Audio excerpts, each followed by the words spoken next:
following program is from NET.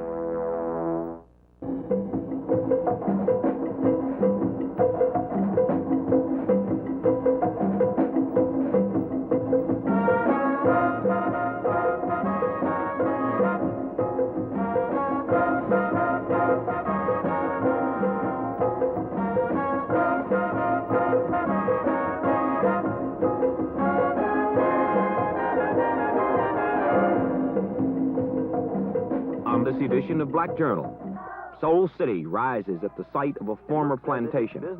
Alice Coltrane, widow of the great John Coltrane, carries on his work. Ambassadors of African countries tell us if naturals and dashikis are enough.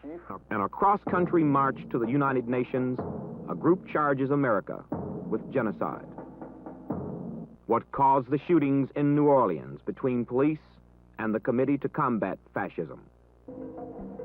Two prestige schools, Penn State and Georgia Tech, have brothers as quarterbacks. Brothers and sisters, last month you saw your new Black Journal, and you let us know what you thought in your letters. We're very pleased that you're pleased, and we'll read some of your comments later in the show. One letter, however, raised a point of philosophy that I would like to deal with. A man from L.A. who identified himself as white said he admired and respected Black Journal, but he knew that because of his race, we couldn't care less. We don't feel it necessary to be anti-white, to be pro-black, because blackness is. Black racism would be as sick as white racism is. We will continue after this black commercial.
I'm glad I came back.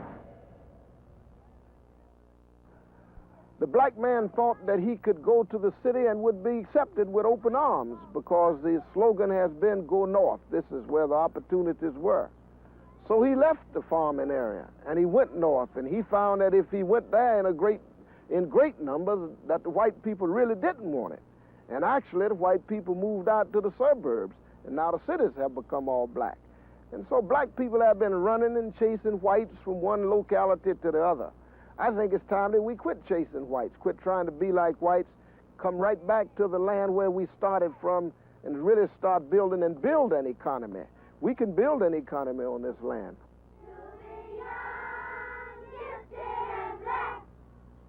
Open your heart to what I need. In the whole world, you know. It looks as if it's business as usual in the Old South. A plantation, a decaying old mansion, harvesting time in the tobacco fields. But now there's a difference. Amid these reminders of another age, there is a drastic change underway on this land. This is to be the site of a bold new experiment. On this property, formerly a plantation, a new city will rise. A city inspired and controlled by blacks. It is Soul City, situated in Warren County, North Carolina.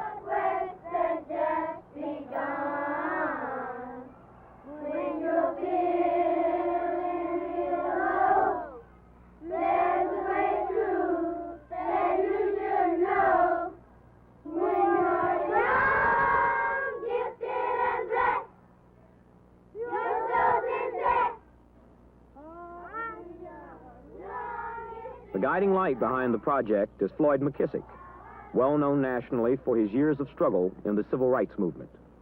This is Soul City. We own approximately 2,500 acres of land here. This is the old big house.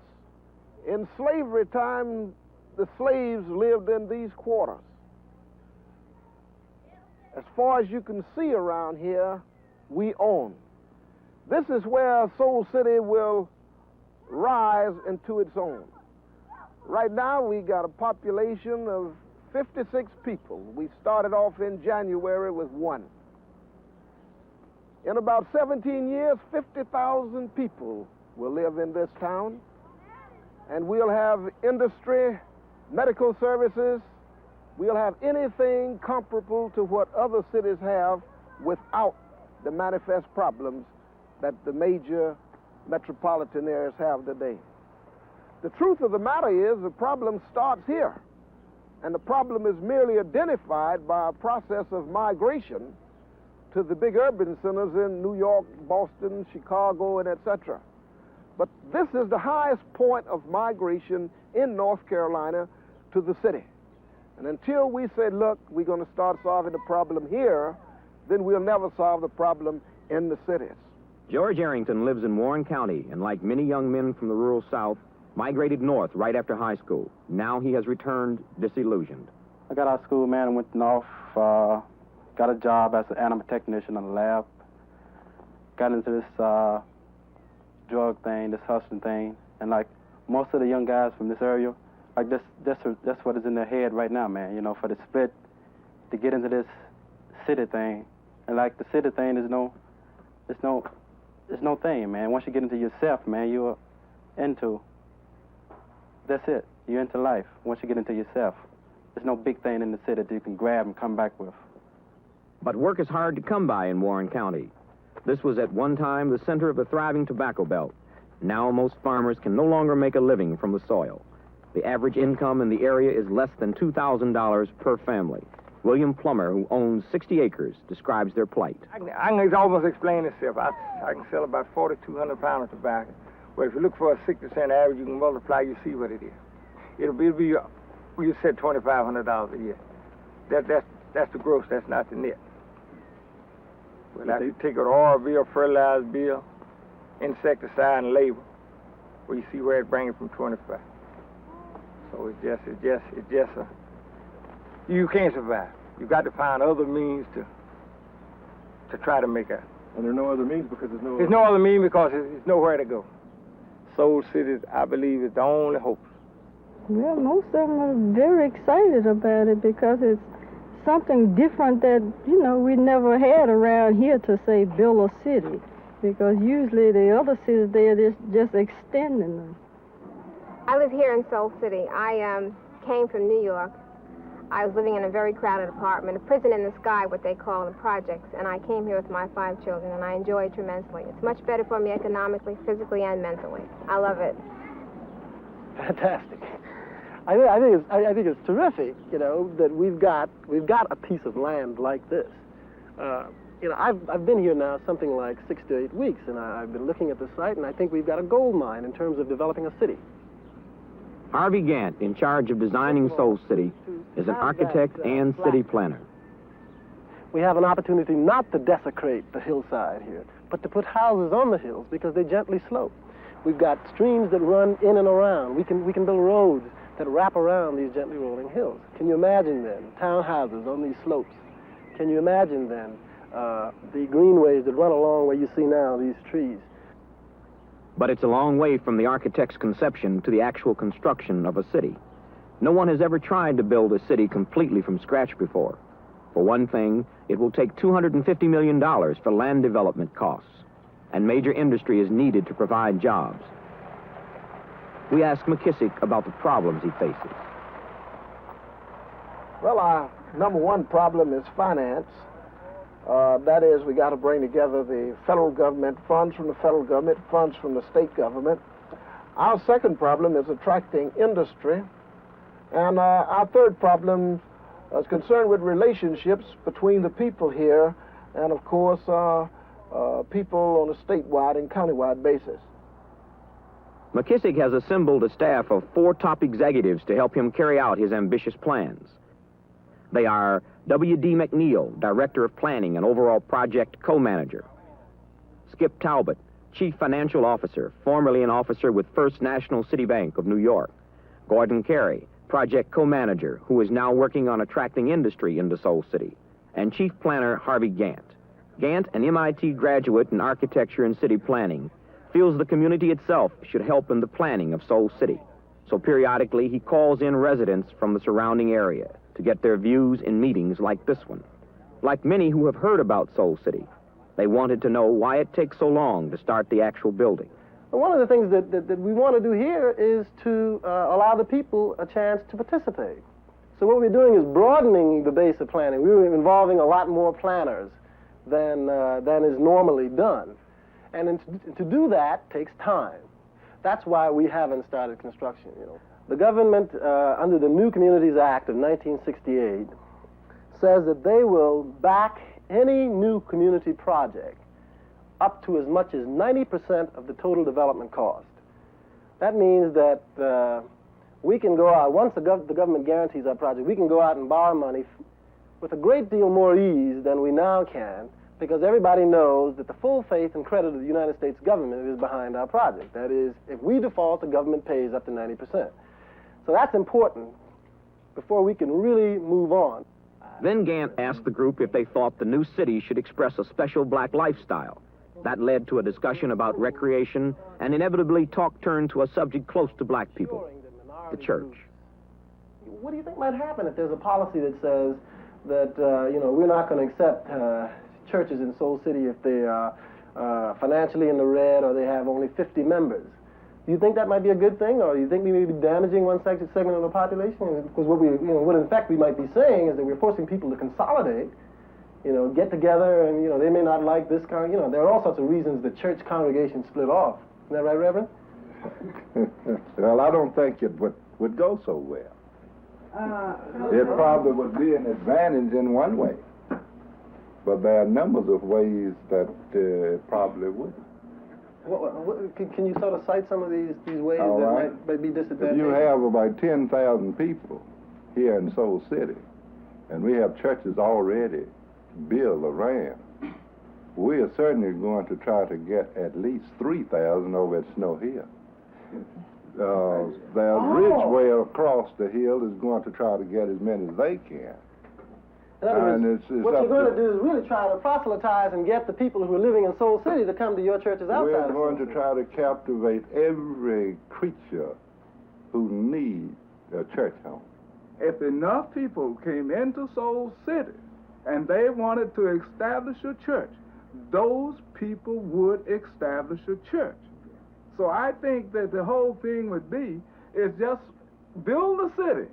Let the people come. If they want to build a city, you say, we are a church, we have the land, we sell you the land and let you build yourself a church. I think this would be the answer to the whole thing. There are no churches on Soul City property yet, but there is an ancient graveyard which speaks of the horrors of slavery. I'm standing on the site of a pre-revolutionary cemetery that we expect to preserve and use as one of the quiet open spaces of Soul City. Most of the gravestones you see here are obviously, by looking at the tombstones, the graves of white people, or the, shall we say, masters of the plantation. Now, along the back, or the back end of the graveyard, we can see the graves of our brothers, and they're easily identifiable also, because they only had first names. They never had last names, and they don't know when those slaves were born. We think that this kind of historical setting is something that ought to be remembered, ought to be cataloged for future generations. McKissick has established the Soul City Foundation to deal with social welfare for the new community. They will be concerned with education, health, and training of residents, and they have already made an auspicious start. This summer, they fed 100 children from the area with 2 hot meals a day. When the children were unable to come to the big house because they were harvesting the crops, Soul City brought the food to them, setting up tables near the fields. They also provided medical and dental exams and organized a Head Start program. The children learned about the history of Soul City and studied black culture through African dance and art. It is a first step to prepare these children for the transition from rural life to life in a cosmopolitan city. We have to stop and quit philosophizing sometime and really get down to the hard work where you aren't going to have a whole lot of people seeing you. You're going to perspire, you're going to sweat, and it's not going to be glamorous, and nobody gives a hoot about what you're doing. This is what we got to do now. We really got to get down and build a nation for black people, and you cannot have a nation without an economy.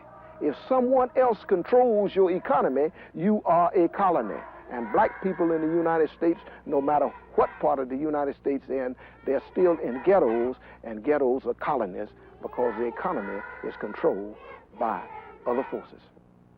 We must begin to tell our young there's a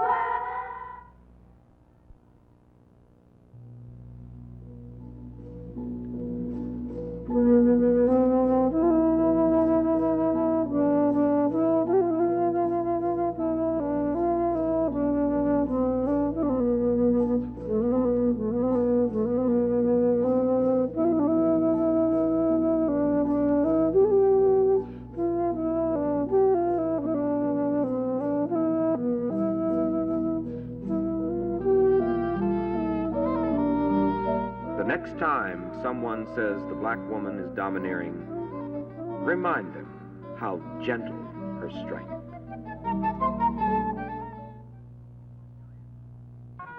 He was a giant among music greats, a genius of improvisation. And although John Coltrane, distinguished tenor saxophonist, has been dead for over 3 years, much of the man still lives on. Those who worked with Train respected and even worshipped him.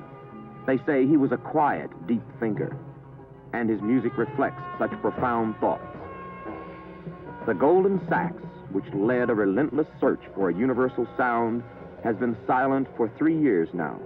However, Train has left more than a legend behind. There are his sons, his daughter, and carrying on the work and spirit of John Coltrane is his wife, Alice. The strongest influence, the most overpowering influence is John on my life and my music. I call him a very spiritual man. He believed in the universality of religions and the fact that there was a sameness, a oneness, like one creator of all people. And he had his own rules, if you want to call it a religion. He had certain things that he observed, certain things in his diet. He was a vegetarian. He had certain hours for meditation during the day and night. And he had his ideas of how he wanted his children brought up. You know, he didn't want to direct their thoughts, you know, when it came to what they would like to choose, you know.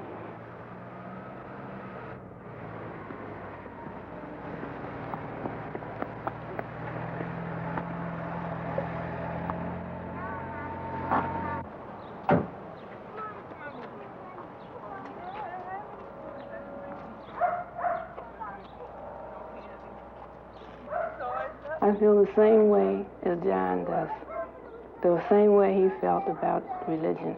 I don't have a set religion or religious faith, you know, to say I belong to this faith or this church or so forth, you know.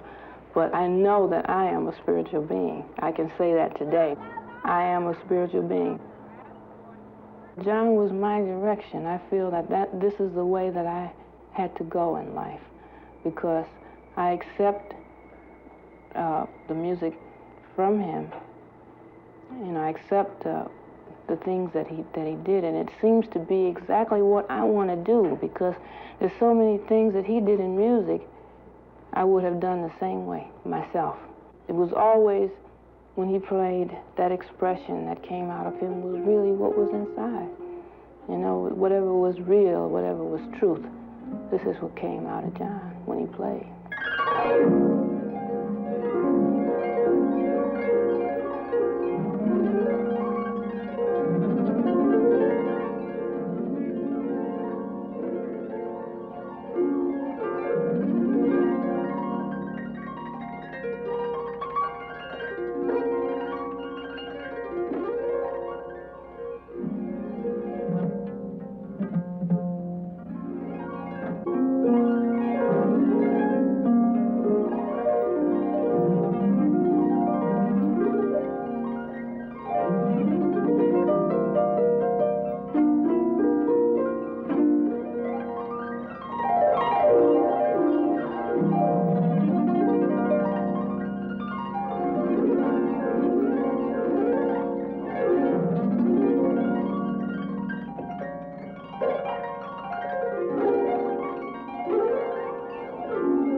to let my children be first in my life.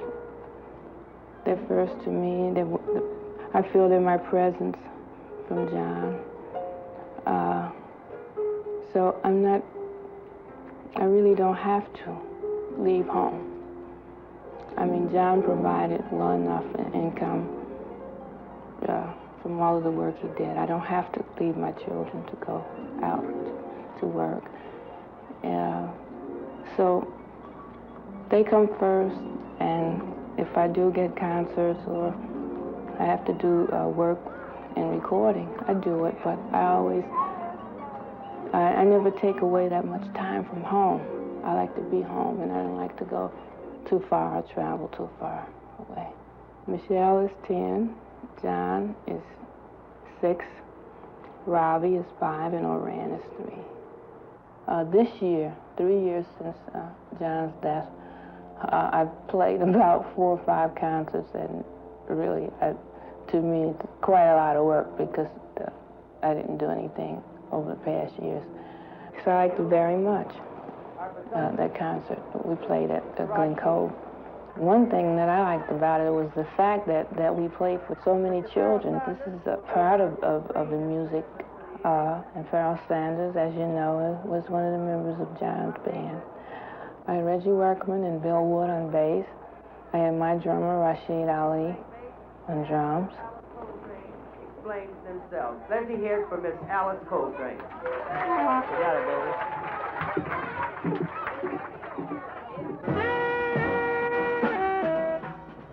On concert, I played a selection written by my husband entitled Africa. It's the feeling that I get from playing his music. It's sort of a sharing, with him. It's sort of a being with him on the mental plane or on the spiritual plane. But for me to play his music, I don't feel that I'm an extension, and I don't feel that I can contribute to anything that he did musically. But I just share in the things that he did, all the things that he developed and produced, I share in them.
I would like to state at this time that there were days that I know that I spent more than 20 hours in meditation.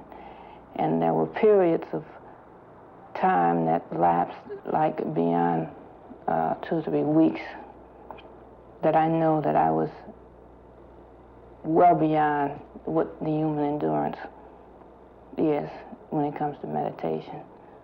And I found out so much about myself and about the people around me and about my husband and family. And also I found out that whatever questions that I might have had in my mind concerning whatever events in the future or past were answered. My personal experience in meditation brought me face to face with God. Hand in hand, heart to heart. And almost to the point, he was me and I was him. Like I said, there were demands made, definite demands, which took me away from the world, you know, and at one point almost away from everything, music, family, and all, because the sacrifice had to be within an inch of my life, almost literally. And I feel that because it was such a high price paid, now I can't say it was the highest price as Buddha or Christ, because that was life. And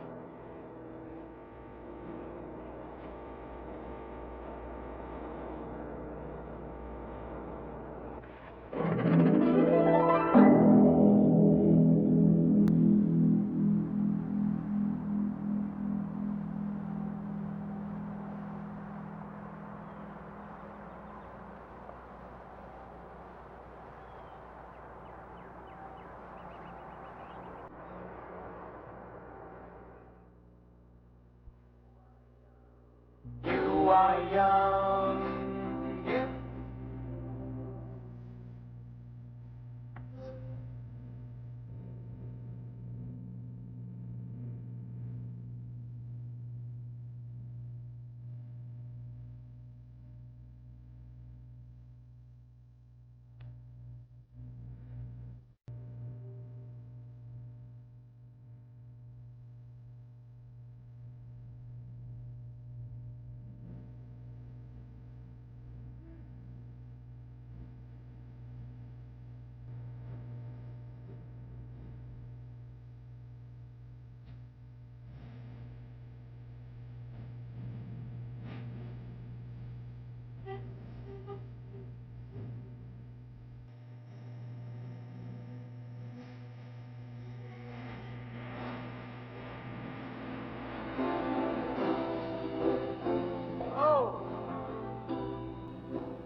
your heart, you know she's right.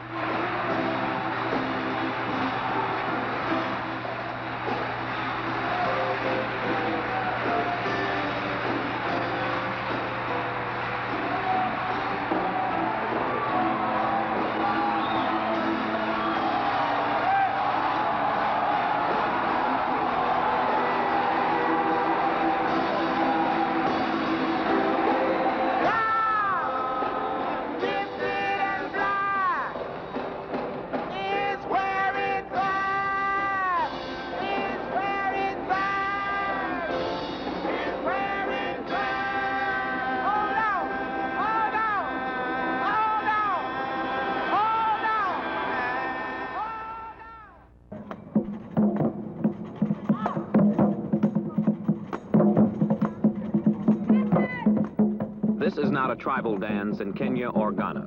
These are Americans at a cultural festival in Washington, D.C.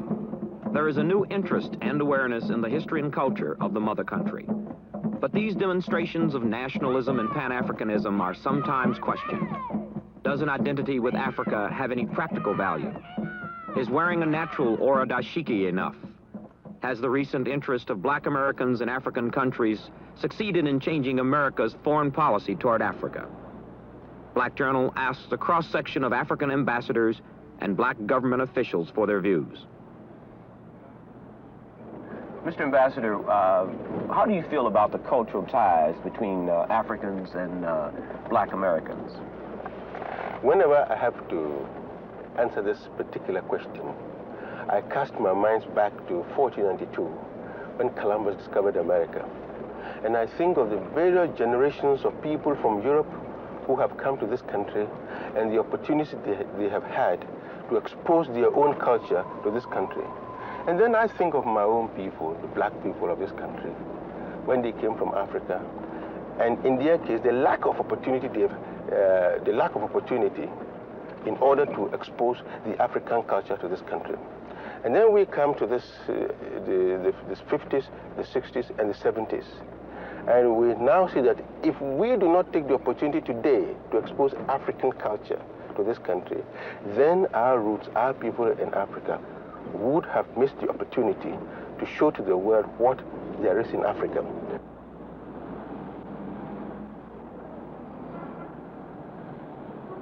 Ambassador Deborah's country, Ghana, is rich in African culture.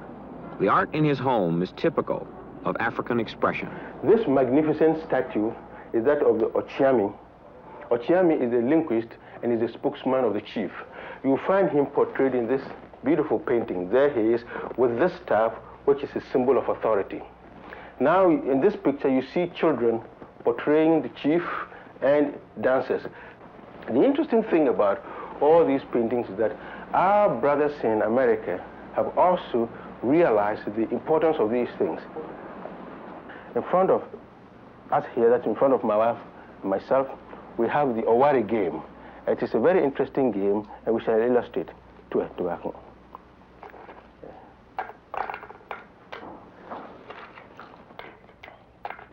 We go on like this. Ambassador Deborah feels that in addition to demonstrations of cultural identity, political and economic ties are necessary. Ambassador Chika Fall represents French-speaking Senegal. During the 2 years that he has been ambassador to the United States, he has hoped to see black Americans use their political power to increase U.S. foreign aid to African countries. He has placed great hope in the black representatives in Congress and the State Department to get this done. He feels the relations between black Americans and Africans have developed favorably, and that we are all brothers. American blacks came originally from Africa. Black Americans, he insists, cannot forget Africa. Zambia's Ambassador Chona has seen little political awareness on the part of American blacks. You know, the Jewish people, for example, in this country have got very strong cultural ties with Israel, And even Mr. Agnew, for example, I see that, the village where his old ancestors came from are proud to see that, the person who descends from a person who came from their village has a reason to become Vice President of the United States. And therefore, it is just natural that even we ourselves must have links with the Black Americans here, that they should be proud of Africa's tradition. There is a lot that is good in Africa. I myself come from a village, and whenever I talk to people, about the real traditional life in the village, our customs and the way we live, and our generosity, it's really most fascinating in such a way that I think Black Americans should learn more about the traditional way of living so that they can adopt the good side. For a long time, there was no communications between Black Africa and Black Americans here in the United States. I came here in college, and it was very difficult to have any meaningful contacts with the Black Americans. Likewise, in Kenya, people tended to feel that being black was a thing to be ashamed of. It's something to be proud of. But these days, I find that it's very encouraging to meet you, Henry Brown, and my brothers and sisters here in the United States, who feel that we have shared ideals, shared cultural ties of history, of culture, and of common suffering, and I believe commitment to the cause of human development and human welfare. Black Americans will be We able to explained to help you, Kenya's ambassador that Black Americans were developing some political power. That is one aspect. I find that as I move around, there are at least 23 or perhaps some people say 30 million Black Americans here. And this is a very important constituency that could be a very strong lobby for Africa. The ambassadors feel that political action is a necessary component to a cultural and psychological identity with Africa. Means more to identify with Africa than running around with a dashiki or wearing a bush, because in some parts of Africa, in Nairobi, you looked around and you saw the brothers wearing Brook Brothers suits, and they were wearing very Americanized, very business-like clothing. So the physical manifestations of identification with Africa are superficial. 3 years ago, as a member of then Vice President Hubert Humphrey's staff, we visited 9 countries in Africa, and we were very, very amazed to discover the rich, raw beauty of Africa. And we also realized that as far as this country's foreign policy is concerned, there is what is called a rule of 10. Only 10 African countries can receive major aid at any one time. So going beyond stimulating cultural awareness in the black community as far as our ties, our historical ties with Africa, I think we have to wake up to the political realities. The African nations do not have a constituency here as Latin America, as white Europe. So black Americans will have to become very much aware of the necessities and the needs of the developing nations of Africa. Congress limits aid to 10 African countries at any one time. Last year, it was $150 million, about the average for a single country in Latin America receiving aid, and less than the amount we spend in Vietnam in a month. Well, our greatest thrust is to expose the defects in American foreign policy with respect to Africa, to try to build up some kinds of pressure for change in that policy.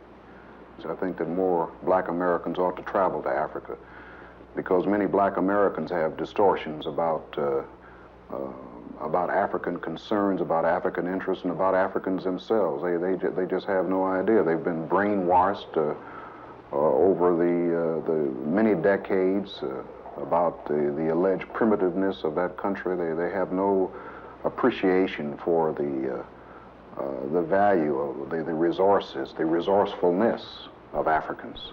We need to activate the black press, the black media, for example, in order to get some more positive stories told about Africa. That's one of our failings as far as the African posture is concerned here in the United States. We need to generate more pressure on our federal government in order to help effectuate change, because there's no question that that American foreign policy in many instances is based upon certain kinds of political pressures. And our concerns about Africa ought to be added to the list of our agenda. All of our national organizations, the NAACP, the Urban League, the Black Panthers, all of these organizations, in addition to all their demands about the domestic situation, ought to demand a change in American foreign policy toward Africa. Working to reverse America's declining aid to Africa is former U.S. Ambassador Sam Adams. Well, we think that we have reversed the trend. I mean, that this current year, that the amount of aid which was provided to Africa tended to go up and reverses a trend, I mean, which had been going down, I mean, since fiscal year 67. That we have been very, very fortunate in that the Secretary of State has repeatedly indicated that he hopes that the United States will be able to do more for Africa. We've been able to benefit by his interests. Also, too, that we've had a very excellent kind of cooperation on the part of the African countries themselves. Tony, I'm going to show you a book written by our President, Mzee Jomo Kenyatta, which he wrote in 1938. When Mzee Jomo Kenyatta wrote this book, he was in London struggling for independence. Jomo Kenyatta feels that no black man can be free as long as any other black people are being suppressed on the basis of color. And he had the firm faith that the dead, the living, and the unborn will unite to rebuild the destroyed shrines. Here Mzee was talking very much about the cultural rejuvenation, cultural regeneration. Before independence or all that time, people tended to be told, if you are black, you are nothing. Blacks had no history, no culture, nothing indigenous. He felt that wherever young people are of African descent, that you unite and rebuild the broken shrines in history, in drama, in music, in arts, and in technology. In other words, rebuild the African personality, rebuild African socialism. Because for some time, people trying to ape the white man. You don't have to ape the white man. You can share, you can communicate, but on the basis of equality. Give me freedom! Freedom!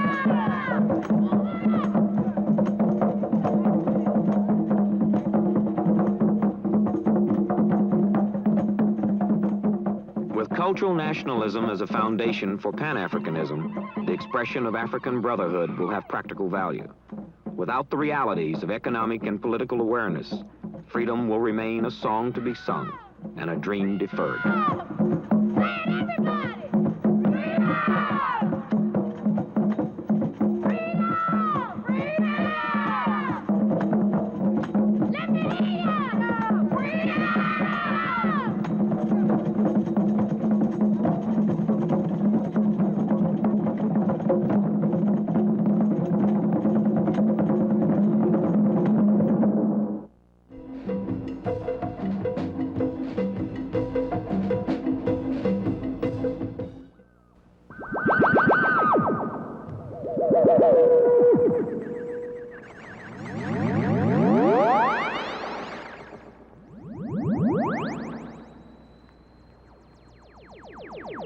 From the eastern shore of Maryland to the United Nations headquarters in New York is a long walk, but the members of MAN are walking.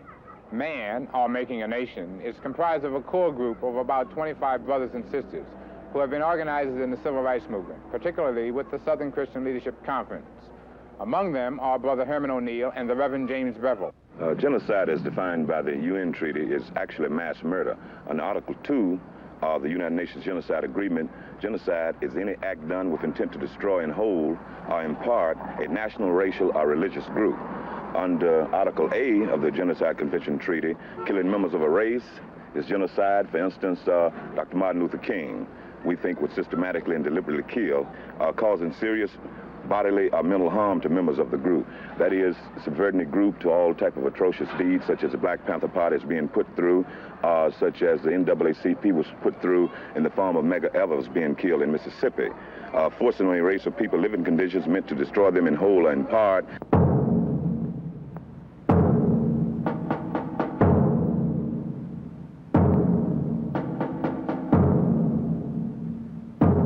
Definitely feel that the United States is consciously practicing genocide.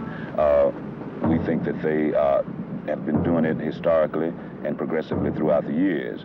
Whenever a country look upon its people as being a liability rather than an asset, and see them as tools and machinery and cannot employ them in farm labor or put them back in the cotton fields and become very capitalistic, imperialistic in their thinking, I think that any country that moves that particular way will liquidate its liabilities. When a country has a surplus of food and know that it has hungry people, yet dump that in the ocean, we think this is genocide. Whatever the outcome of man's confrontation at the United Nations, the question of genocide and its paternal ancestor racism must be dealt with by peoples of the world, but specifically by non-white peoples, since history implies that racism and genocide are Caucasian attitudes with deep historical roots. This is Walter Brooks reporting for Black Journal. The Desire Housing Project in New Orleans was the scene of recent confrontation between the police and the National Committee to Combat Fascism, a Panther recruiting organization. The sprawling public housing complex is not unlike other neighborhoods around the country, where the NCCF and the Panthers have focused their organizing activities. According to a recent report on the area, 10,594 people are packed into Desire's few acres. 8,312 are under 21 years of age. 61% of the families earn less than $3,000 annually. Municipal services are less than adequate. The social maladies which breed violence and argue for revolutionary struggle definitely exist here. Besides, the conditions that exist in Desire, like other black communities, we're talking about the poverty, the racism, and the exploitation. Desire is unique in the fact that it's a city within a city, and that accesses to and from this community are very limited.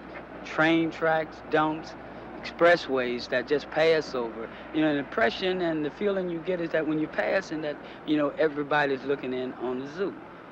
Living conditions in Desireville are very poor. As you look around, as you see the dump, you see the railroad track, you see the bridges, you see the poor sewage and broken drains. We have an overcrowded area. We're isolated from many of the, what you would call luxuries of the city. This is Timothy Pratt, a member of the National Committee to Combat Fascism. Timothy, can you tell me a little bit about what happened on the night of September 14th? What they did, they creeped in from the back of the building. And I must say the reason they did this was because the people in this project were armed from toe to toe. The people in this project had vowed to stand up and protect these brothers. The brothers who had come out here have been feeding their kids. The brothers who have been protecting them from some criminal aspects. Brothers who have been throwing out the dope addicts. And so the people here love the NCCF and they were ready to protect them. What made you decide to join the NCCF? What kind of inner motivations did you have to want to join that organization? Being born black. I think that was a criteria. Being born in this racist, a fascistic system, watching my fellow brothers suffer at the hands of the cops. In many ways, the residents of Desire are in a violent confrontation every day. The violence of existence in an American ghetto. It seems rather clear now that as long as desires exist, the Panthers will also. This is Bill Roussel in New Orleans for Black Journal.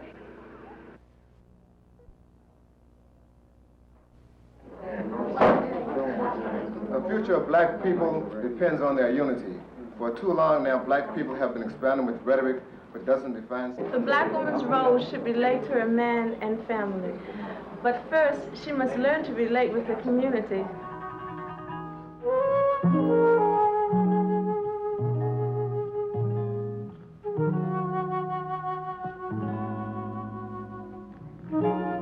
Right brother, right sister, right on.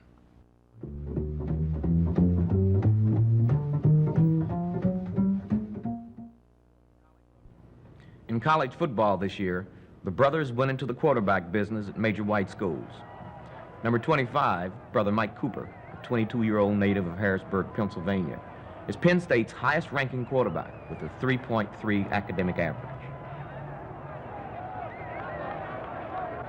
Eddie Machan, shown here at quarterback, is currently leading Georgia Tech with a winning record. He recently was named Back of the Week in the Southeastern Conference. Your letters indicate an overwhelming right on for Nina Simone, for Young Gifted and Black, and Kim Weston's Lift Every Voice and Sing.